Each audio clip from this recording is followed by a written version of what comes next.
My boyfriend said he couldn't afford rent anymore. Then I found his emergency savings hidden inside my jewelry box. I know this sounds dramatic, but the moment I opened my jewelry box that afternoon was the exact moment everything in my relationship shifted. I wasn't snooping.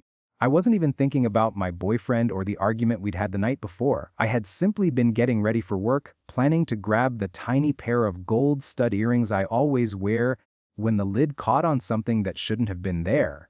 At first I thought it was just tangled necklaces or some old ticket stub I had forgotten to throw away. But what I actually found was a thick envelope wedged beneath the tray. Inside, stacked neatly like someone had been obsessively arranging it, was cash. A lot of cash. More than I had ever seen in person outside a bank counter. My brain froze. For a few seconds I just stood there staring, waiting for some logical explanation to fall into my mind. But instead there was only the echo of what Liam, my boyfriend of almost 3 years, had told me 2 nights earlier. He said he couldn't afford his half of the rent anymore. That he was struggling with unexpected expenses and needed me to cover for him until things settled down. I remember feeling sorry for him. Guilty even. I had hugged him. Told him we'd figure it out together. Now I was staring at several thousand euros hidden inside my jewelry box. My jewelry box. Not his drawer, not a backpack, not even some random cabinet he assumed I never opened. My box. The one thing in the apartment that was unquestionably mine. I'm 27, and until that day I honestly believed I was a good judge of character. But standing there with that envelope in my hands, I felt like I had been living with a stranger. There was no earthly reason for him to hide money there, especially not after telling me he was broke. At first, I tried to convince myself it might not be his. Maybe one of my friends had slipped it in there as some bizarre prank. Maybe it was old savings I'd forgotten about. But I'm not stupid. I knew every piece of jewelry I owned, every folded receipt from past birthdays, every tiny memento I'd ever saved. This envelope was new, and worse, the handwriting on the outside said emergency fund in Liam's unmistakable messy slanted letters. I sat down on the edge of the bed, still holding the envelope, my pulse pounding in my ears. Suddenly memories began replaying on a loop. The times he had asked me to transfer him money for groceries. The times he insisted his bank app was glitching. The way he had joked about how expensive living in the city had become. The night he had told me, with this shy, embarrassed look, that he hated having to rely on me but had no other choice. All of it layered with sugary reassurance, as if he was the one being burdened. And the worst part was that I had believed him. The envelope felt heavier the longer I held it. I didn't know what to do. Should I put it back? Should I confront him immediately? Should I take photos of everything in case this spiraled into something bigger? My hands were shaking so badly I had to set it down. I forced myself to breathe and think logically. I needed context. I needed to know when he might have put it there. So I replayed the entire week in my mind. Liam had been getting home unusually late. He blamed traffic. He blamed overtime. He blamed meetings that ran long. All excuses that I accepted because I trusted him. We shared everything. At least I thought we did. Eventually I placed the envelope on my nightstand and went to work, but the whole day was a blur. My coworker asked if I was all right. I told her I hadn't slept well. That much was true. The more the hours passed, the worse the dread became. It wasn't the money itself that bothered me most. It was the lying. And the fact that he had hidden something in a place that felt intentionally intimate. Like he wanted me to find it eventually. Or maybe like he wanted to make sure I never found it unless he let me. When I got home that evening, Liam was in the kitchen making pasta. He looked up with this bright, easy smile, the kind he always used when he wanted everything to seem normal. I couldn't bring myself to smile back. I kept seeing the envelope in my jewelry box every time I looked at him. The way he hummed to himself while stirring the pot made something twist inside my chest. I told myself to wait until after dinner to confront him, because if I started the conversation now I would either explode or cry, and both options terrified me. But he noticed right away that something was off. He asked if I was stressed, if work had been overwhelming, if I wanted to talk. I shook my head. I could barely look at him without imagining him stuffing that envelope among my necklaces. That night I barely slept. At around 2 in the morning, I finally got up, walked into the bathroom, and stared at myself in the mirror under the dim yellow light. I looked drained. I looked older than 27, and I realized I couldn't go on pretending nothing had happened. So the next morning, I woke up early, sat on the bed and placed the envelope next to me. Waiting, my heart was beating so loudly I swear the whole apartment could hear it. Liam stumbled into the room still half asleep, rubbing his eyes. When he saw the envelope on the bed, he stopped mid-step. His face didn't show shock, it didn't show confusion. What it showed instead was frustration. And that was when I understood something even worse. He knew exactly what I had found, and he wasn't surprised at all, and that was only the beginning. The moment Liam's eyes landed on the envelope, something in him shut down. It was like watching a mask slip into place, one I didn't even realize he owned. He didn't rush to explain. He didn't act caught or embarrassed. Instead, he let out a long breath as if I had inconvenienced him by discovering his secret. That reaction alone nearly made my stomach turn. He sat on the edge of the dresser, arms crossed loosely, like he was preparing for a tedious conversation he didn't want to have. I was still sitting on the bed, the envelope between us like a physical barrier, something poisonous that had expanded until it filled the entire room. For a while, neither of us spoke. It was Liam who finally broke the silence. He asked why I had gone through his things, as if my jewelry box, something he had never once touched in all the years we'd been together, belonged to him. As if I had violated his privacy instead of the other way around. I told him calmly it wasn't his, that I had been looking for my earrings, that it was impossible not to find something shoved under the tray. My voice was shaking, but I forced every word out. He barely reacted, he just nodded slowly like he was trying to decide how angry he wanted to pretend to be. Then he said something that almost made me laugh, not because it was funny, but because it was so absolutely absurd. He said the envelope was none of my concern. I stared at him, waiting for him to hear his own words and realize how they sounded. But he looked at me with that flat expression, the one people use when they think they are the reasonable one in the room. I picked up the envelope, held it between my fingers, hoping it would force him to acknowledge the reality of the situation. I asked him why he had hidden it, why he had lied about not being able to afford rent, why he had made me feel guilty for asking questions he should have answered months ago. He sighed again, even louder this time, and walked to the window as if he needed space from me. He said he had stored the money there because it was safer than anywhere else, that he hadn't technically lied because he was struggling financially in other ways, that he didn't want to involve me because he was trying to be responsible. The entire explanation was a pile of nothing dressed up in calm tones, hoping I wouldn't notice the holes.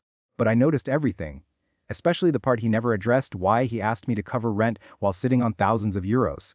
I asked him directly. He avoided eye contact. He said rent had become overwhelming, that he needed a safety net in case something went wrong. I reminded him gently, but firmly, that we were supposed to be each other's safety net. That this was what being partners meant. His jaw tightened at that. He finally turned to me, and his voice shifted into something colder. He said that I never understood how stressful things were for him, that I made everything about money, that he couldn't rely on me to be calm when things got difficult. The kind of projection that would have made sense if the situation weren't entirely reversed. The argument spiraled from there. Every time I brought up the lying, he deflected. When I mentioned the secrecy, he accused me of overreacting. When I told him it hurt that he hid money in my jewelry box, he dismissed it as a temporary decision he hadn't thought through.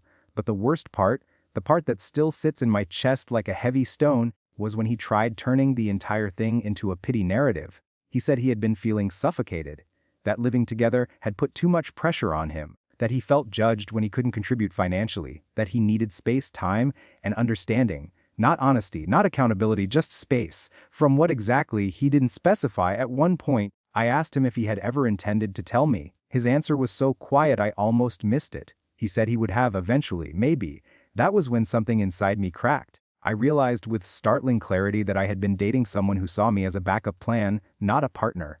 Someone who trusted my generosity more than he trusted my character. Someone who had been comfortable letting me carry the weight of our shared life, while he quietly built an escape fund behind my back. I didn't yell, I didn't cry, I simply told him he needed to move out. The words came out steadier than I expected. He stared at me like I had spoken a foreign language. He said I was being ridiculous, that couples go through rough patches, that he was just trying to protect us from future problems. But the future had already arrived, and the problem was standing right in front of me. He said he needed time to think. I told him he had until the end of the week. When he left the apartment for work, I sat on the bed again, staring at the now empty jewelry box. My hands still felt the shape of the envelope, even though it was no longer there. For the first time in a long time, I felt completely and undeniably alone. But I also felt something else buried beneath the hurt, something small and steady, a sense of clarity. I was finally ready to know the truth about everything he had been hiding. The next few days felt unreal, like I was watching my own life from a slight distance.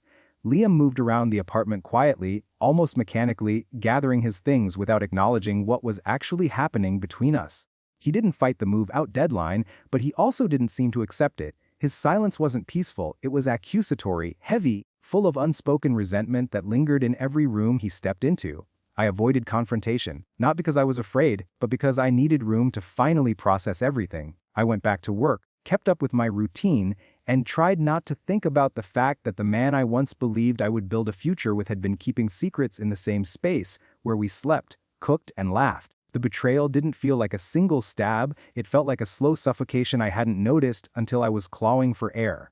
The more I thought about it, the clearer things became. I started replaying old conversations, moments that once seemed harmless but now took on entirely different meanings. Times when he insisted he was broke but came home with new shoes. Times when he refused to go out with my friends because he was too stressed about money, only to spend the night playing games online. Times when he reassured me everything would be fine, but only after my offers to help financially. None of it had been random. None of it had been innocent. And the worst part, I realized I had ignored countless red flags. Convincing myself he just needed support, I gave him compassion that he turned into convenience. By Thursday, the apartment was half empty. His clothes, his electronics, his boxes of things I had never paid attention to because I trusted him not to hide anything meaningful from me. The jewelry box envelope was long gone. He never apologized for it. He never tried to explain beyond the flimsy excuses he had offered that first night. If anything, he pretended the entire argument had been blown out of proportion. That afternoon, I heard him moving things around in the hallway, packing up the last of his books. I stayed in the living room, curled up on the couch, staring at a blank television screen. At one point he walked in, stopped like he wanted to say something, then let the silence grow until it became unbearable. Finally, he spoke. His voice was tight, calculated. He said he hoped I realized I was making a mistake, that every couple goes through financial stress, that I was acting cold and unreasonable. He said he loved me and that this should not be the end of our relationship. I listened without interrupting. When he was done, I asked him the one question he had still never answered: why he chose to hide the money in my belongings, instead of simply telling me he needed help saving or setting boundaries. His expression faltered for the first time in days. He opened his mouth, closed it again, and then shrugged. A shrug, as if everything he did could be summarized in one careless gesture. In that moment, the last of my doubt evaporated. He never saw me as a partner. He saw me as a resource. Someone who would pick up the slack while he stored away money for a future he wasn't sure I would be part of. He wasn't overwhelmed, he was opportunistic. I told him I needed honesty, not excuses, trust, not manipulation, and that if he couldn't offer either, then he needed to leave and not contact me again. He looked stunned, like he had expected me to give in at the last second. When he realized I wouldn't, frustration twisted across his face. He muttered something about me regretting this and walked out without another glance. When the door shut behind him, the apartment echoed with a kind of quiet I hadn't felt in years. Not the silence of an argument, not the silence of resentment. A clean silence, one with room to breathe. The next morning, I started cleaning. It wasn't dramatic, it was necessary. I went through drawers, cabinets, the closet, removing whatever was his. I wiped surfaces, rearranged furniture, opened windows to let fresh air circulate through every stale corner. It felt like reclaiming space that had been slowly slipping out of my hands, piece by piece. While clearing a shelf near the front door, I found something wedged behind a stack of old magazines. A small plastic container with coins and receipts. Nothing valuable, but it was the kind of careless hiding spot someone uses when they're used to stashing things away. It made my skin crawl, imagining how many other little secrets had been scattered through my home. Later that afternoon, I sat on the floor with a cup of tea and realized something that surprised me. I wasn't heartbroken. I was angry, yes. Disappointed, of course, but not heartbroken, because heartbreak requires losing someone who was real. What I lost was someone who had spent months pretending to be a devoted partner while quietly planning his own escape route. I felt relief in that clarity. For the first time since discovering the envelope, I allowed myself to sit still and breathe without fear of what new lie would surface next. The weight was lifting slowly but unmistakably, and what settled in its place was a sense of strength I had forgotten I possessed.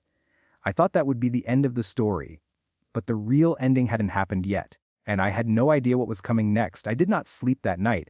I lay awake in the guest room at Leo's parents' place, staring at the ceiling, feeling every thought trying to climb over the next one.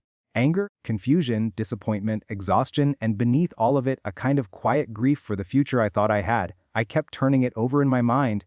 That image of the envelope nestled inside my jewelry box like some kind of insult, as if hiding money in the one place he knew was personal and meaningful to me made it less of a betrayal. Even after all the conversations we had about supporting each other, all those small promises we had exchanged about honesty, it still came down to him choosing secrecy over trust. The house was silent when I wandered into the kitchen just after dawn.